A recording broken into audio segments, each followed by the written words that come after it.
মজার গল্প ভূতের ভয় আর বুদ্ধির জয়। একবারের কথা, গ্রামে এক মজার লোক থাকত, নাম হরিদাস।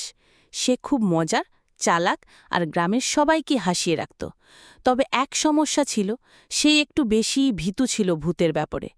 যদি কেউ রাতের বেলা ভূত বলে চিৎকার করে, তাহলে সে দৌড়ে গাছে উঠে যেত। একদিন গ্রামের কয়েকজন দুষ্টু ছেলে ঠিক করল হরিদাসকে একটু ভয় দেখানো দরকার। তারা প্ল্যান করল রাতে বটগাছের নিচে ভূতের ছদ্মবেশে গিয়ে হরিদাসকে ভয় দেখাবে। রাত 10টার দিকে হরিদাস তার ক্ষেত থেকে ফিরছিল। হঠাৎ বটগাছের নিচে এক সাদা কাপড় পরা ভূত দাঁড়িয়ে গলায় কাপা কাপা গলায় বলল, হরিদাস, আমি ভূত। হরিদাস থমকে দাঁড়াল। সাধারণত সে দৌড়ে পালাত, কিন্তু হঠাৎই তার মাথায় বুদ্ধি খেলে গেল। সে বলল, ভূত ভাই, অনেকদিন পর দেখা, কেমন আছো?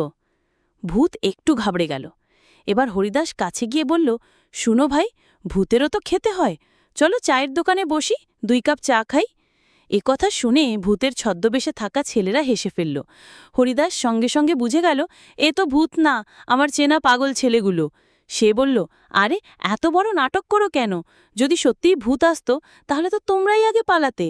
সবার হেসে পেট ব্যথা হয়ে গেল। এরপর হরিদাস বলল, আজ আমি ভয় না পেয়ে বুদ্ধি খাটিয়েছি, এখন থেকে আর কেউ আমাকে ভূত দেখিয়ে ভয় দেখাতে পারবে না। ছেলেরা বলল, তুমি তো আমাদের জবাব দিয়ে দিলে, আজ থেকে তুমিই গ্রামের ভয়হীন হিরো। গল্পের শিক্ষা: ভয় এলে পালিয়ে না গিয়ে মাথা ঠান্ডা রাখা উচিত। অনেক সময় বুদ্ধির মাধ্যমে ভয়কে জয় করা যায়, আর মজা করতে গিয়ে যদি সীমা ছাড়িয়ে যায়, তাহলে সেটা কারোর ক্ষতি করতে পারে। হরিদাস প্রমাণ করে দিল, ভয় নয়, বুদ্ধি আর হাসিই বড়।